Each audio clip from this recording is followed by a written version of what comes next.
bonjour la solidarité. Nous avons tous connaissance de ces difficultés d'accès aux soins qui concernent une grande partie de notre territoire rhône-alpin. Alors que faire? Tout d'abord, rappeler que l'État a toute responsabilité en ce qui concerne le système de santé, bien sûr, et qu'il doit maintenant soutenir largement la prévention. Et ensuite, donner à la région, toute la place de coordination qu'elle doit tenir auprès de l'ensemble des acteurs des territoires. Si chaque échelon, en vertu du principe de subsidiarité, est le mieux placé pour mettre en œuvre les actions les plus pertinentes, il se doit de pouvoir le faire de manière coordonnée. Communes, départements, régions, sans oublier le rôle majeur des associations. Le citoyen est unique et les soins apportés à sa santé doivent s'inscrire dans un continuum. Que faire encore? Encourager la capacité à innover. Le pass contraception initié en Poitou-Charentes est maintenant étendu à d'autres régions et après quelques hésitations, l'État en encourage la généralisation. Il nous faut, fort de cet exemple, porter d'autres expérimentations. Ce peut être celui des maisons de naissance, par exemple. Et puis, former de nouvelles générations d'infirmiers et d'aides-soignants à faire face à un contexte sanitaire nouveau. Enfin, il nous faut agir vite et de manière décisive face à la dégradation constante de notre environnement. Les faits sont là, têtus. Les maladies issues de cette dégradation sont de plus en plus nombreuses. C'est le gisement le plus efficace en termes de prévention et de qualité de vie, et c'est pour Europe Écologie Les Verts un enjeu majeur dans la conduite de nos actions. Il justifie à lui seul la transversalité indispensable pour que nos diverses politiques et initiatives soient prises en cohérence avec cette priorité que personne ne peut contester. Par cette délibération qui nous est présentée, la région Rhône-Alpes réaffirme aujourd'hui et complète sa politique votée en 2006. Pour la partie actualisation, il est indispensable de poser différentes conditions nouvelles à certaines aides qui ont montré leur efficacité et seront reconduites pour assurer un accès égalitaire à la santé. Ainsi, par exemple, chaque maison ou centre de santé subventionné sera tenu d'accepter des patients couverts par la CMU, de pratiquer des tarifs de secteur 1 et de prendre en compte la prévention et l'éducation à la santé. Un comité de santé composé d'élus régionaux sera mis en place afin de bien voir la cohérence des projets d'installation sur un territoire avec l'aide, par exemple, des élus du territoire concerné et des associations.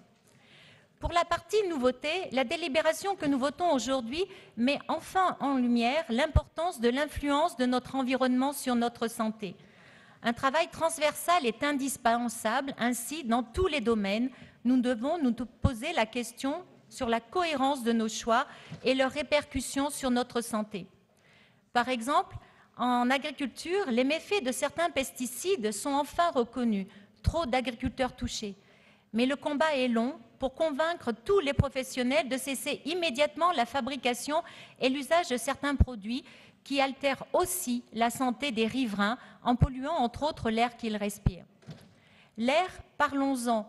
C'est un des enjeux majeurs ciblés par cette délibération avec l'eau et les toxiques.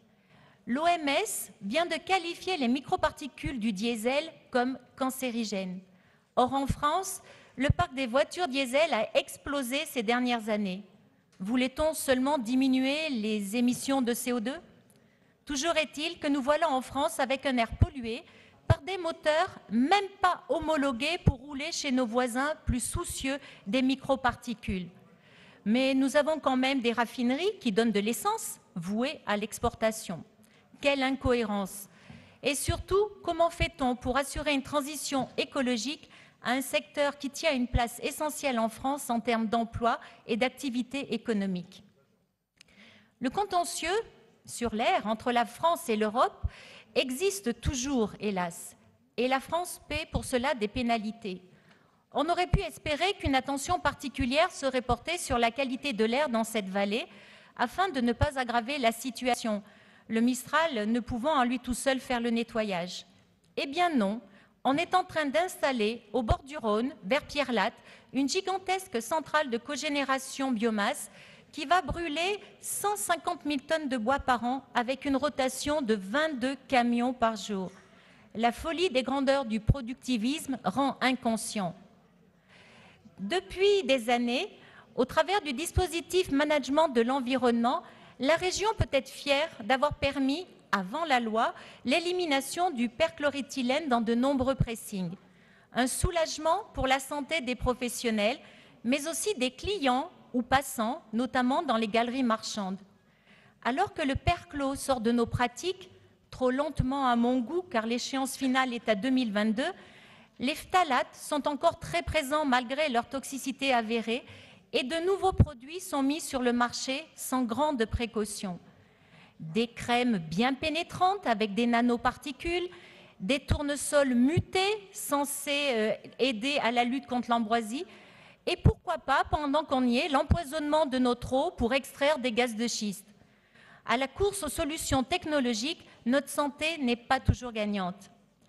Les initiatives prises par la région, l'obtention d'un cadre législatif national et européen plus sévère doivent contribuer à améliorer une situation alarmante.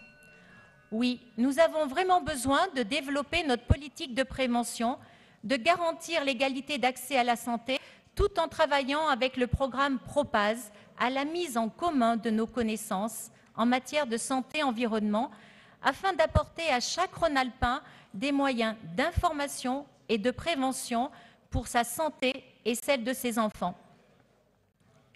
Merci. Madame Agier. Pour le groupe socialiste, Madame